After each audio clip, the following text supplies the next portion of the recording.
Hello everybody, good morning, DEF CON. We're going to go ahead and get started, so hold on to your seats, all right? Thank you so much for joining us at such an ungodly hour. Do we have any headaches in the room? Show of hands, because we can write you something for this after the talk. Come see us. It's awesome to see you all here. One of the problems with the con, if you can call it a problem, is that it's hard to choose between all the awesome tracks and all the awesome talks that are offered at the same time. So this morning's no exception. And as you know, there's a bunch of killer presentations that are being given right now by some incredibly talented researchers, and we'd like to encourage all of you to go and check those out after they're posted. With that being said, we are sincerely grateful that you've chosen to come start your morning with us, so let's get to it with some proper introductions. My name's Christian Dameff. Please call me Quaddi. I'm more comfortable with that. I'm an emergency medicine physician early on in my training, and I'm also a DEF CON aficionado, and it's my 10th year. Played a little open capture the flag, and I'm just, it's like a second home to me here. I'm Tully. I'm a pediatrician. I just want to tell everyone that vaccines don't cause autism. So pass that around.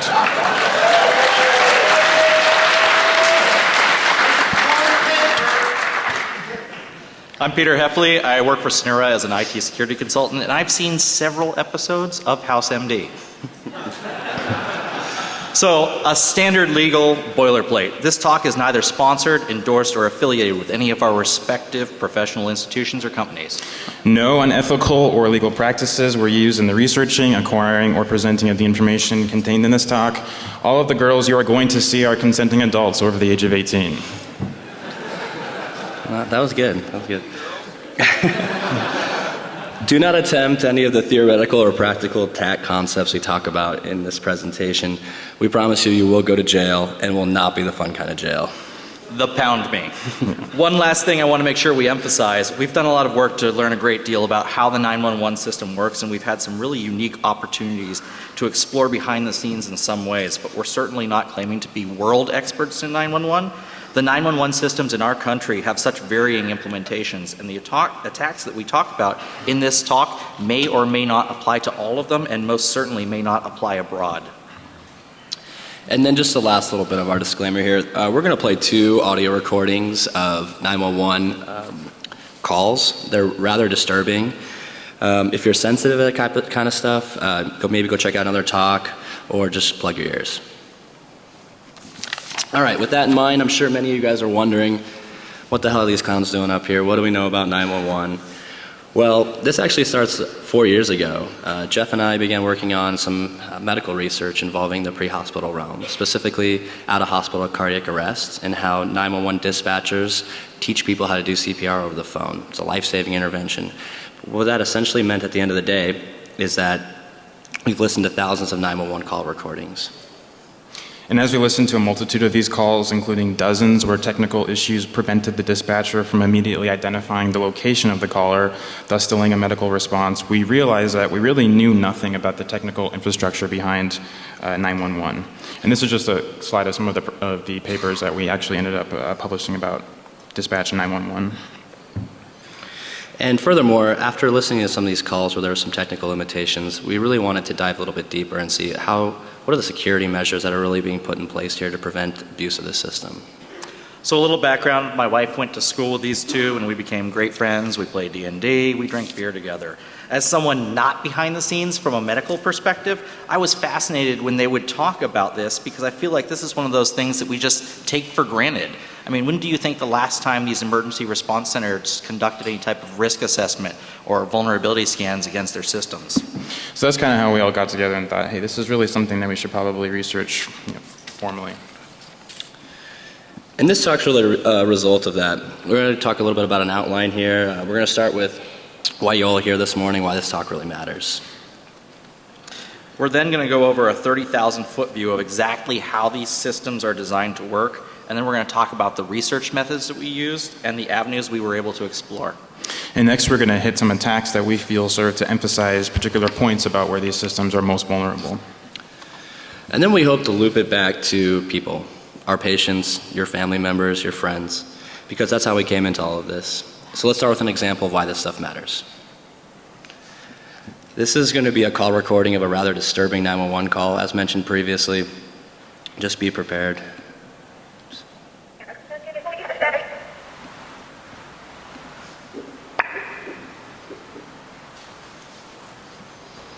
911 emergency. Yes, please help me. My husband has fallen, and he's holding his chest. I don't know what to do.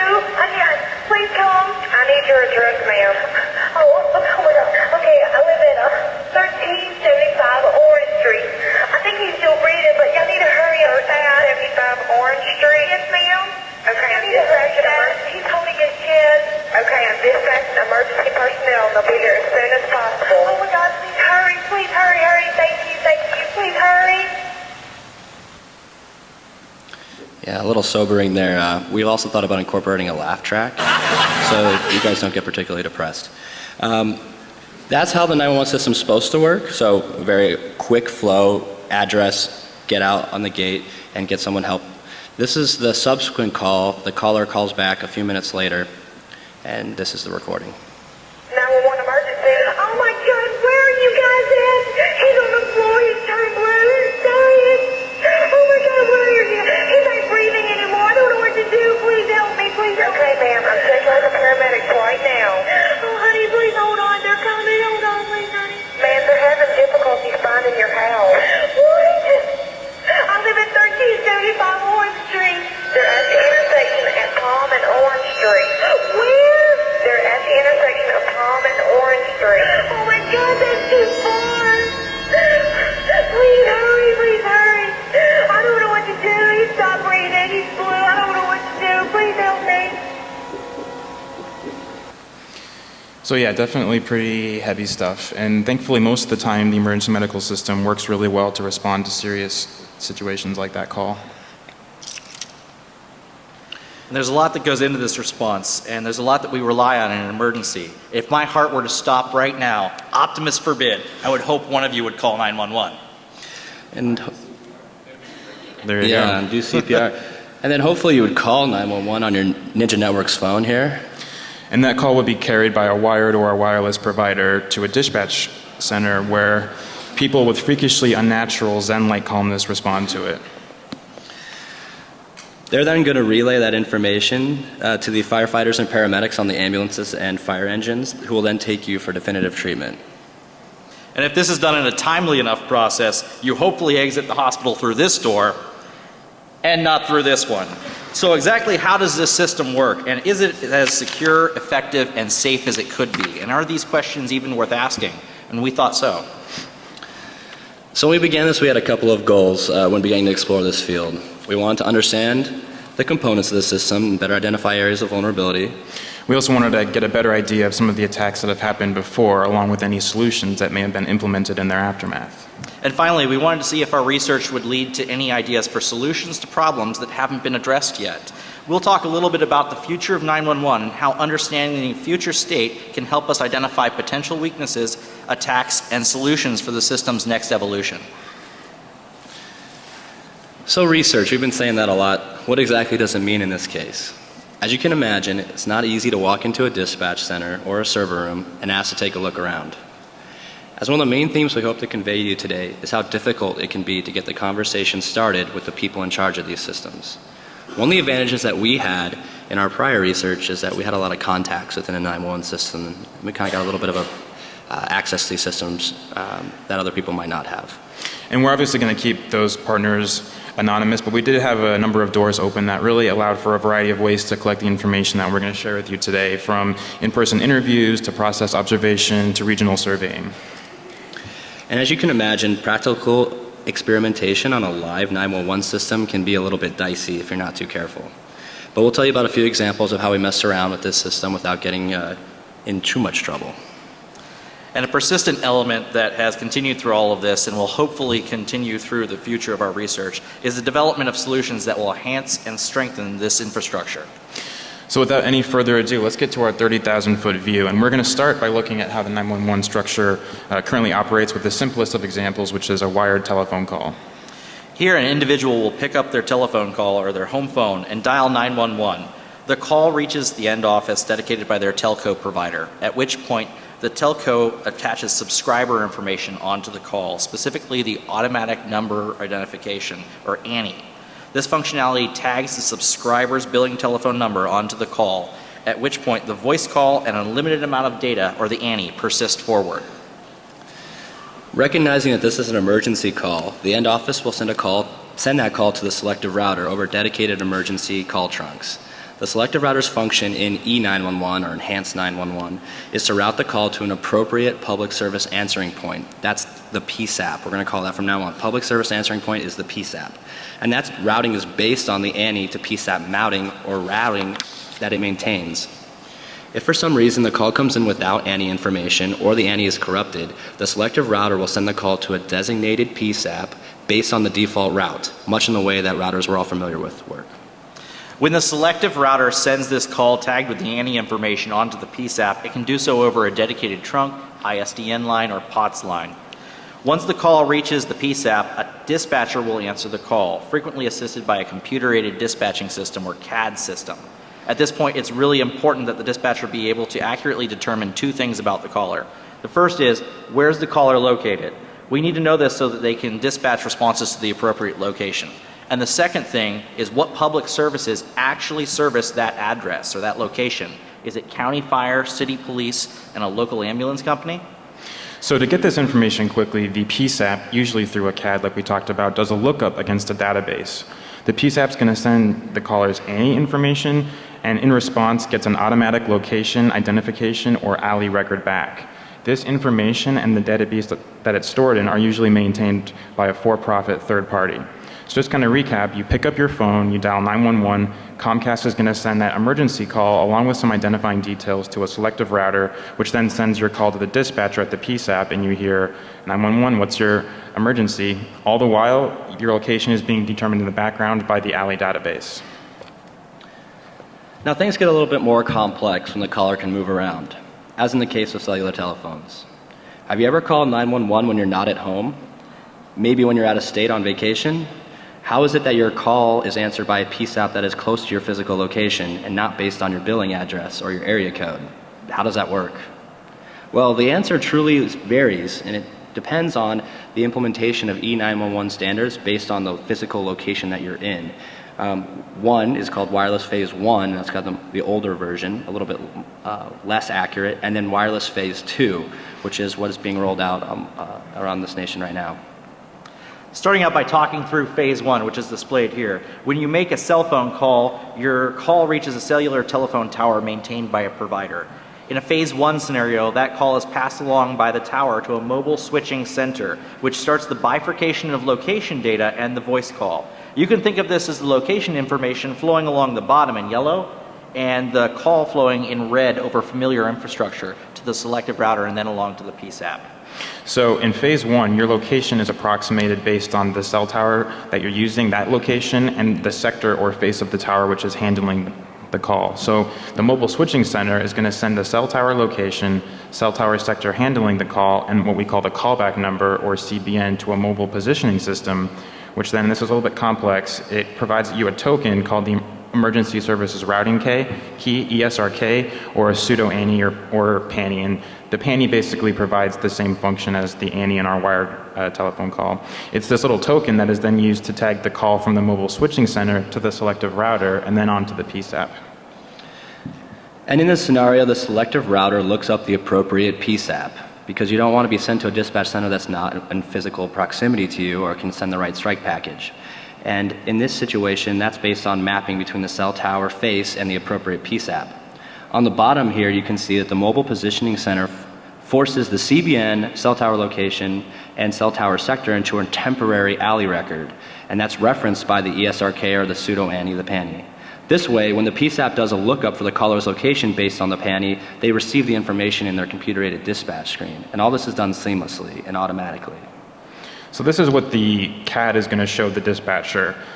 We've got your callback number there up top. The next thing that's provided is the emergency services number or the PSAP identifying number. Then we have the wireless carrier name, the cell tower location, the PSAP name, the call type, the carrier, that we have our little temporary ESRK or PANI, and the location. If this were a real lookup, you'd also see an emergency services strike package, which basically tells you what police, fire, and ambulance providers are going to end up servicing that location. Wireless Phase 2 is an enhancement beyond Phase 1, which allows the PSAPs to precisely locate wireless callers using the cellular provider's positioning determination equipment, seen here in the lower left. It's important to understand that this is an abstraction and the implementation is left up to the cellular telephone provider. This allows the provider to implement whatever technology they want to determine the caller's location. This could be obtaining GPS data from the handset, signal triangulation, both, or some other technology. The delta between a phase 1 and a phase 2 call for 911 is that the actual caller's location, as opposed to a guess based on cell tower location and sector, is passed along to the ALI database. When the mobile positioning center gets the initial data for a call to include the call tower or cell tower, the tower sector, and the callback number, it queries the position determination equipment to determine where the caller's at. That data is inserted as a temporary ALI record and is provided to the PSAP when they request it. This allows the PSAP to best direct emergency responses to the correct location. In these implementations, it's also common to see a mapping system integrated with the computer-aided dispatching system that pulls up the caller's location automatically. All right, here you can see the ALI data that's provided back from a phase 2 system. The major change here is that you can see the caller's location data is presented as a latitude and longitude. This is incredibly important in urban centers or rural centers where you might not be at a physical location. You might be in an alley or off some of the beaten path or perhaps in a place that isn't mapped by a physical address. The positioning system also provides a level of confidence in what's in a percentage and an uncertainty in the units of distance based on the mechanism it uses to determine your location. So to recap on wireless calls, you call 911 on your cell phone. Your voice call is sent by your wireless provider to the PSAP through the intermediaries that we've already talked about, specifically selective routers. All the while, your location is being determined either by cell tower triangulation, just cell tower sector, which would be in phase 1, or using your chip in your GPS chip in your phone. That all gets put into a database and sent to the PSAP, who then has your voice, call stream, and your estimated location so that they can send folks your way. So the last thing that we'll talk about as far as call flows goes is using voice over IP or VoIP. So we all know about VoIP providers that reach the residential market like Magic Jack or Vonage. And in these scenarios, the VoIP service provider is going to maintain a database of information that links their subscribers to the appropriate PSAP by a location. And this is information that they frequently compile and recompile based on the subscriber's billing address. When a VoIP caller places a 911 call, their VoIP service provider will pass that call along to an emergency services gateway, which passes the callback number or subscriber information onto the VSP database and obtains the appropriate PSAP and emergency services query key, which is just like a panty, it's just called something different. That's that token. And from there, the call flows very similar to what we've previously discussed. The call is forwarded onto the selective routers and to the appropriate PSAP, who gets the caller's location information from the ALI database based on the temporary record that the VSP has created with the subscriber's location information and callback number. And if that all wasn't enough, this isn't where this process ends. So in any of the possible scenarios we talked about, whether it be wired, wireless, or VoIP, we still have to get the information from the caller to the dispatcher, and then the dispatcher has to initiate the appropriate response from the strike package delivered by the ALI data. Then they must actually contact those units, and then get them dispatched. The ambulances, fire engines, and patrol cars will then arrive on scene, render help, and if necessary, transport. When an ambulance is used to transport a person in need to a receiving hospital center, there's another communication line that occurs, most often cellular, in which they're going to call that receiving center, communicate a few pertinent details about the patient, and then get acceptance or refusal from this receiving center on whether or not they can take that patient. All right, so we've given you a pretty good overview of how the system works. Now we're going to talk about ways to take advantage of the system. But before we do that, we thought it might be a good idea to lay out some objectives that a malicious individual might have. So these are the 3 objectives, if you will, that we came up with for someone who wants to hack 911. The first objective is to initiate an emergency response when one is not required or appropriate. This may be an individual who wants to disrupt business operations at a competitor, play a prank on their friend, or redirect emergency services to some end. Think about calling the cops in to respond to a major incident on the west side of town while you rob a jeweler on the east side of town. The second goal you might have if you were an asshat is to interfere with the necessary or appropriate 911 response.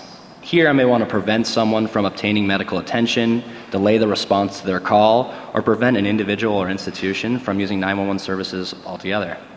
To this end, perhaps I'm interested in denying access to PSAPs themselves or the emergency responders.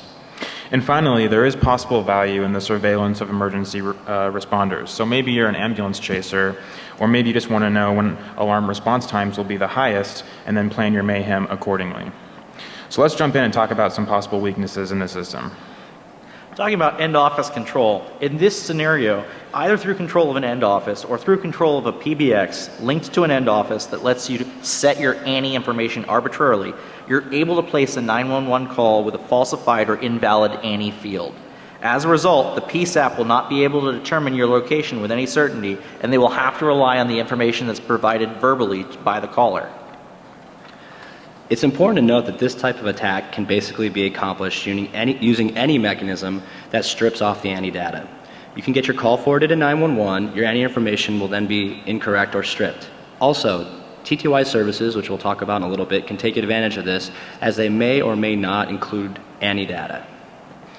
So all of the location determination mechanisms that we've looked at here today rely on the ALI database. And if there were some way to alter or own this database, then you could change the ALI record for a phone number to your target's address and then call in an emergency response. I mean, essentially, if you access this, you're able to force the PSAPs to rely on the location information that they're given over the phone. And we'll talk about how that may or may not be reliable. And so here, it's just really important that we highlight how the entire 911 infrastructure we've discussed on relies very heavily on this type of mechanism. Have you ever powered on an old cell phone to look up somebody's number or look up some contact information and noticed that even though you're not paying for service on that device, the emergency call feature looks like it's enabled?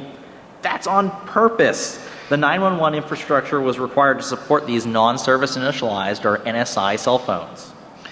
And here, there is no callback number, as the phone isn't subscribing to any service. So what is the exact CBN that's provided? Well, in this situation, it's the number 911 plus the last 7 digits of the electronic serial number or International Mobile Equipment Identity number, which is specific to the phone itself. It's kind of just like the phone's MAC address. But these calls are still subject to location determination in either the phase 1 or phase 2, depending on where you actually are at the time when you place that NSI call. And just to kind of review, remember that with the wireless phase 2 environment, you're relying on location data from the mobile handset in addition to any tower triangulation. So it's definitely possible to inject an arbitrary latitude or longitude either through something like GPS spoofing or getting the phone to think that it is where it's not, like by modifying the firmware. So this call is still going to be routed to the appropriate PSAP based on the cell tower and face, but once the call reaches the PSAP, you have the ability to then make the PSAP think that the call is coming from an arbitrary location. And obviously this is a little bit more believable when your arbitrary location is still in the same area serviced by the PSAP and not something crazy like, oh, you're calling from North Korea. Again, taking a look at the critical data stores along those call flows, the VoIP service provider databases, which maintain that mapping between the subscriber and their actual location, that would also be an interesting target. Changes to that database or denial of service to that aspect of the provider's infrastructure would have the same impact as modifying or denying access to the ALI database, but with potentially a different security posture than the ALI database. So even after we get through the call flow and into the latter part of the response, we see some large areas for disrupting or altering the call. So you have to keep in mind that the PSAP itself is a physical location. And one of the people that we talked to said, when I interviewed to work at a 911 center, I expected high levels of security, guards with guns, high fences, and heavy locked doors. What I saw instead was a normal building, poor physical security, and the smiling faces of employees just waiting to be socially engineered. Traditionally, PSAPs were segmented or air-gapped such that phone systems, CAD systems, and general workstations for email and web browsing were all separated or broken out. PSAPs we talked to noted that segmentation barriers have gradually broken down over time to increase integration and decrease administration overhead. So penetrating these systems would not only be desirable if you wanted to cease service, but could be very valuable for establishing surveillance. Some of the folks that we interviewed denied having any incident response plans or basic security practices such as antivirus in these dispatch centers. The second potential for an attack after the PSAP itself would be to attack the responding units. Almost all fire and ambulance engines, all ambulances and fire engines I've ever been on have their own locally broadcasted cellular wireless hotspots for transmitting various things like EKGs or vital patient data from the field to the receiving hospital. These units rely on cellular connectivity. One of the individuals we interviewed talked about how on dozens of their ambulances, these wireless hotspots themselves were only encrypted with 64-bit web encryption. And they're using that essentially to transmit vitally important data that may or may not save this patient's life. So we talked through some of the weaknesses in the system. Now let's talk about some actual attack scenarios. As mentioned earlier, one of the goals an attacker of the 911 system might have would be to initiate a police, fire, or medical response to a location that is not in need of one. The most notable example of this practice is known as swatting. During swatting, an attacker initiates a 911 call and falsely reports to the dispatcher that some crime, like a hostage situation or an active shooter, is currently happening at a particular location. In more sophisticated swatting attacks, the attacker will either impersonate the target that they are trying to actually get a SWAT response to, they'll implement various obfuscation techniques to hide their identities, or they'll try to target a particular PSAP, which can be difficult and we'll talk about, to make their call more believable so that when they call that in, it'll be more likely to produce a SWAT response. Now, what you're about to hear is a call recording from an actual swatter. It's really messed up. Pay attention to the call flow because there's a couple things that we want to highlight here. First, the swatter is unable to target the specific PSAP that services his target, so he actually has to get transferred. And then also perk up when that transfer happens because there are some tones that are going to be used during the transfer call, and we'll talk about that later on. Thanks, Police and Fire. This is Crystal. How can I help you? Listen here. I'm at Main Street in Colorado Springs, Colorado. Okay, do you know where Main Street is? I'm not sure that is a good address, sir. Could you verify that for me? Main Street. Main Street. I'm not sure if that is a good address. That is an address. Okay, what's the nearest intersection that you're by? What do you want, the damn phone number? Okay, go ahead and give that to me. 719-393-0078. Okay. 0078. Okay, is that a home phone? Yes, it is. Okay, sir. And what's going on there? Now listen here. I've got 2 people here held hostage, all right? Okay. Now, you know what happens to people that are held hostage? It's not like on the movies or nothing, all right? You understand that? Okay. And one of them here, his name is Danielle, and her father. And the reason why I'm doing this is because her father raped my sister. Okay. Okay? And I am armed, okay? Okay. I am armed. I do have a pistol, and I swear to God, I will kill these people. If any cops come in this house with any guns, I will fucking shoot them. I will kill them. Do you understand me? Can I get your name, sir? Yes, my name is John DeFano. Okay, John. Are you in security? What do you mean? Are you in the town of security? Because I'm not showing that you're in Colorado Springs. You may be right outside of my area. Yes. So you are in security? Yes, I am. Okay, I'm going to need to transfer you over to the sheriff's office. Will you stay on the phone with me? Yes, I will. Okay, hang on just 1 second. Let me ask you a question. Can you stick on the line with me at all? Because I'm not talking to these people anymore. Sure, John. I had enough of this shit. I'll certainly do that. Okay, hang on. Just remember, I am armed and I will shoot. Okay, what kind of gun do you have? I have a 22. Okay. Is it a pistol? Yes, it is. Okay. And you have 2 people there? Yes, I do. An 18-year-old and her father. Okay, I want you to hang on the phone with me. They're duct taped in the next room. They are duct taped and roped together. Okay. Let me get you over to the county, okay? And I'll stay on the phone with you, John. All right. And you're going to be talking. Yes, sir, I will, John. All right. Just 1 second. Thank you.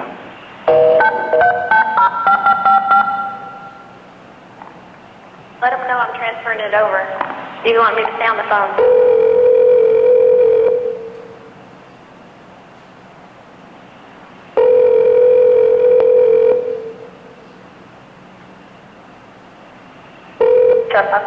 Jennifer, can I help you? Jennifer, this is Crystal with the city. I'm transferring a call in. One of my other dispatchers is calling over there. It's going to be a hostage situation. Main Street Security. Okay, yeah. Okay, let me bring him on in the phone. He's wanting me to stay on the line with him. Okay. Johnny, you still there? Yes, I'm still here. Okay, I have the county on the phone with us now. Hi, John. Yes, I'm here. Hi, okay, this is Jennifer. Okay, so what exactly is going on? So yeah, that's pretty messed up to call and make a threat like that. And We really don't know why a lot of people want to do this. The motives vary, but targets are very often, at the very least, humiliated, and there have been many reports of victims coming dangerously close to the accidental use of lethal force. So it's definitely not a benign practice. All right, several well-known celebrities have been targets, including Justin Bieber and Ashton Kutcher. Recently in Arizona, a 15-year-old boy was a target of a swatting attack after he talked some smack on an Xbox party chat. Last year, disturbingly, we saw some journalists targeted for publishing on cybercriminal identities. So it's definitely an increasing attack. And as we showed you earlier, the ability for a 911 system to identify who is calling and where that caller is pretty extensive. So how do attackers avoid identification of their location or their identity? So, believe it or not, the person who swatted Ashton Kutcher and Justin Bieber was a 12-year-old boy, and he utilized a well-known telephone interpreting service for the deaf called TTY, or text telephone. This is an example of an old-ass one right here. Many deaf nowadays don't carry this stuff around. Obviously, they can use online services, or there's various apps. And traditionally, these services allow a person to call a relay service with this machine. The phone number they are wishing to call is then communicated, and then the relay operator calls the number on a separate line. When that person answers, they talk to the operator, who communicates her role and that the person is using a TTY and wishes to speak with them. And then the deaf person can type the desired messages to the relay operator, who will then read them to the answering person, and then that person can then speak to the operator, who will then type back to the deaf person. Now, if an attacker dials the relay service and conveys to the operator that there is an emergency, the operator will then call 911 and report that whatever exactly the TTY person is typing. The thought here is that the TTY service strips some of the potentially identifying information of the call, such as the recording of their voice, or in some circumstances, the actual ANI-ALI data that's attached to a normal 911 call. So contrary to popular belief, caller ID spoofing is a method that will almost never work when it comes to masking your identity and then calling 911, because most service providers won't care what you claim your ANI information to be when you make an emergency call. It will just insert whatever ANI is supposed to be there from the record and then passes that to the ALI database as well as the PSAP. So in rare circumstances, there were a few VoIP providers that we researched that will actually pass along your proclaimed ANI without altering or amending it, but those are kind of few and far between. And furthermore, many of the anti-spoofing service providers, like the one that you see here, treat 911 calls differently and will not connect to 911 without altering the ANI back to what they have on record. However, there is one example. One attack that can actually benefit from anti-spoofing is circumventing the automatic routing in an effort to target a specific PSAP. PSAPs have a 10-digit direct number that's publicly dialable. Calls to this direct number are treated as emergency phone calls. This number is most often used to transfer between PSAPs in case you end up at the wrong PSAP, or if the municipality the person is calling dispatches fire and police from separate centers. If an attacker uses a VoIP provider that will push that spoofed ANI all the way through, an attacker can initiate a seemingly innocent looking call from that spoofed number to the 10-digit PSAP number using the appropriate dial number and place an emergency call. The general problem with this is that these numbers are secret, and they're impossible to discover, right? Everyone out there, impossible to discover secret things? Well, we were successful in enumerating several of these numbers by listening to the 911 call recordings that are readily available on the internet, and then listening for the DTMF tones. Remember I told you to perk up when you heard the transfer tones? So those are DTMF tones. Those aren't widely utilized. There are some other actual schemas you can use to transfer those calls. But if they use DTMF, you can then record those, run them through a tone extractor, and enumerate the 10-digit specific PSAP number. Thus, an attacker could better target a particular PSAP and avoid the automatic routing that's done upstream by the carrier once a 911 call has been dialed. You may have noticed in our swatting call that the dispatcher had to transfer the caller to another center. This would be a prime example of how difficult it can be to target a particular PSAP. If you could be successful in targeting a particular PSAP that is local to your target, you may improve your believability of your swatting call and then be more likely to actually have a swatting response. So remember that non-initialized phone call flow that we talked about before, where you can basically call with a SIM-less phone, and then your callback number is just basically the version of the phone's MAC address. What's interesting about this mechanism is that you have a level of abstraction between the caller and their identity. If you can obtain old, used cell phones for cash off Craigslist, and the buyer doesn't know who you are, then you've just removed your identity from the standard links between a 911 call and the caller. So you get all of the mayhem that we've talked about thus far with a much smaller chance of attribution and entanglements with law enforcement. So I know many of you guys out there use VoIP. You can use it anywhere. It's superior to a lot of traditional services. But you can call anywhere, from your cell phone, from a SIP client. You can call from a laptop in a coffee shop. How does your VoIP provider allow you to change your location? Is there any verification of that location data against your billing address? For kicks, we actually tried a major VoIP provider here in the US and observed the 911 location mapping functionality and features that were available to us. Here you can see a web request made when we used a thick client to update our location to the VSP database. Interestingly enough, we were able to change our location to each other's addresses and other addresses without any notable verification. So how do you stop 911 from working the way it's supposed to? There's the old-fashioned cable cut, as seen here, and that'll stop your target from calling 911 with at least their landlines. Cell phone jamming is also a possibility. If you want to conduct some crime and prevent folks from dialing 911, a cell phone jammer will provide you localized disruption of services. If you can edit that VSP or alley record that we talked about earlier for your target, you may be able to ensure that even if they call 911, the response is directed to the wrong location. Think about that web request you just saw, and think about some of the problems you've seen with web servers. Would it be possible to use that to change somebody's entry or record? Let's say you want to get your murder on. If you can alter the VSP or alley record for your intended target, mind you, now it's premeditated, then you might be able to direct to emergency responders to the wrong location if you don't allow your victim enough time to state their true location to dispatchers before you off them. A major weakness in many telephone systems, obviously, to include 911, is resource consumption. So a PSAP only has so many dispatchers available to answer calls, right? And only so many trunk or phone lines for these calls. If you can tie them all up, then you've denied access to 911. So this is obviously a telephony denial of service, or TDOS attack. And what's been interesting is that the FBI recently published a white paper that's saying that these types of attacks on PSAPs and even hospitals are actually increasing substantially. And interestingly enough, there's a talk tomorrow, track 1, 10 a.m. I believe, that involves hacking a cell phone's firmware to make it an automatic dialer. So you got a portable TDOS. I'd like to draw attention to one particular example of TDOS, because we get this question all the time. You're talking about 911, is anyone actually doing this? And they are. A few years ago, some jackass TDOSed an entire bank of phones at a San Francisco hospital. And not only were the lines in the emergency department that take calls from the incoming ambulances, things like trauma and heart attacks and strokes, disrupted, but inter-hospital communication between services was also disrupted. So imagine the ICU teams trying to talk to the ICU docs, et cetera, et cetera. And when smooth communication is disrupted, patients' lives can be at risk here. It is that important of a thing. And we already talked about the PSAP as being a location with inherent vulnerabilities, but attacks like TDOSing highlight the fact that these are places staffed with people who use machines to do work. Therefore, if you're either to overwhelm the human ability to respond to calls or take out the systems that they use to facilitate that response, you can generate a negative impact.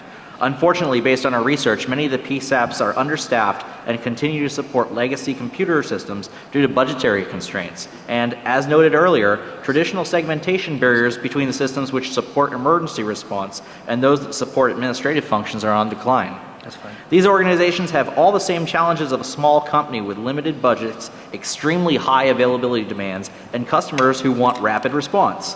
You have to imagine how challenging it can be to keep up this type of organization and keep it secure. So what happens if you were successful in TDOSing TDOSing a particular PSAP? Well, that hasn't happened on a larger scale, but what we did see is an accidental denial of service for 6 hours. In April, 4,500 calls over 6 hours to 911 were denied in Washington, Oregon, portions of California, Pennsylvania, Minnesota, Florida, North Carolina, South Carolina. The alley database had exhausted its call tracking tokens that it attributes to that, and no new calls could be routed. So essentially when people called 911, they got a busy signal. During this time, one woman was documented to have called 911 37 times and got the busy signal every single time, while an attacker actively tried to break into her house. What about people that are having, during that time, that had heart attacks and strokes? Did they suffer damage that they can never get back, or did they die as a result of that delayed 911 response? So swatting Justin Bieber is great, but what about when you mess with the 911 system when people actually need it and they can't depend on it? So what is the true impact of a 911 hack? And how do you measure the cost to, say, a Betty White with a heart attack who can't get help because somebody changed their address in the alley database? So let's kind of talk about that. How much do even minute-long delays end up costing victims? Well, it's kind of hard to say without being able to predict the future, but with the most serious medical problems, mere minutes can mean the difference between life and death. Take cardiac arrest, for example. In our state, the average time from when you pick up the phone and call 911 to when someone arrives at your house is about 6 minutes. And a lot of you out there are thinking, wow, that's really long. But that's actually really an amazing response time for the United States. When someone has a cardiac arrest, you can see that their survivability decreases greatly without intervention. At about 2 minutes, without oxygen, heart muscles begin to die, and at the 6-minute mark, they have less than a 50% chance of survival. So CPR can extend these windows, but our hypothetical victim is still looking at significant increases in mortality with every minute that passes. So it's not unrealistic to say that even a delay of 5 to 10 to 15 minutes can actually end up killing people. And this is a similar pattern with all kinds of things other than cardiac arrest, from penetrating trauma to strokes to breathing problems. Taking a step back and thinking on a more global scale, these systems are heavily relied upon by individuals who are in a dire situation when they need to make a 911 call. Consider the benefits to a foreign state or a non-state threat agent to exploit or deny access to emergency response systems. Furthermore, note that it would be possible to target any country or locality's emergency response infrastructure, not just the United States. Imagine the loss of confidence, panic, or loss of life which could occur if this infrastructure were targeted to accomplish state or non-state based objectives.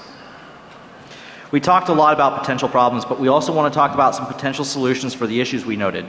One of our objectives when we started this research was not just to poke holes in something which we all really appreciate. I haven't needed to use 911 services yet, but after this talk is over, I intend to drink my way into an ambulance ride. Before I get to that, let's talk about a few of the solutions we've come up with to address the issues highlighted so far. In the current global payment environment, it's possible for each transaction to be assessed for potential fraud indicators. This can occur when the delivery address doesn't match the billing address or the payer's name doesn't match the recipient.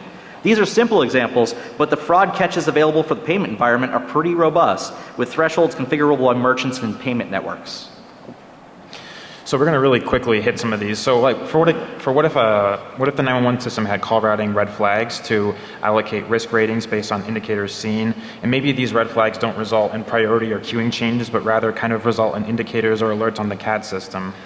And what we're saying is we don't want dispatchers to focus on things that don't matter. We want them to deliver care in a timely fashion, but maybe there's some way that we can assign confidence values or validity values as they come in and assign them to each call.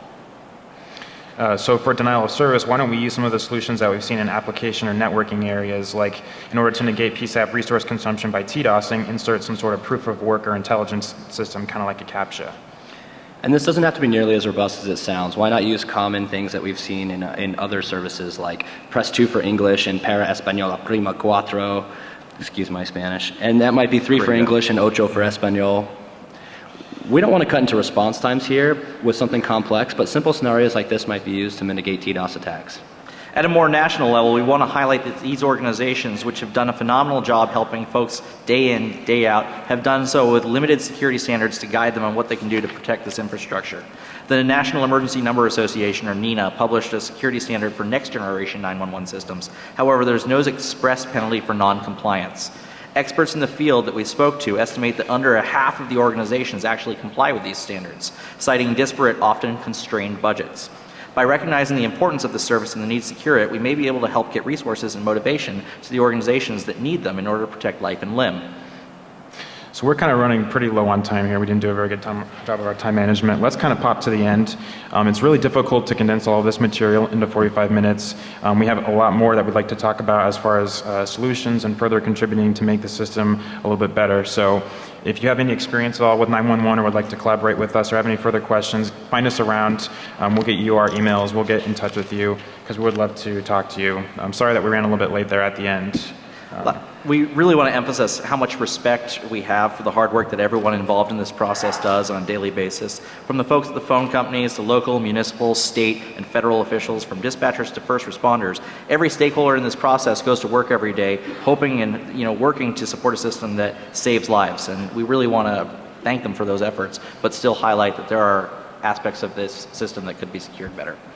All right, well, let's thank them, all the pre-responders, and we thank you for showing up to our talk.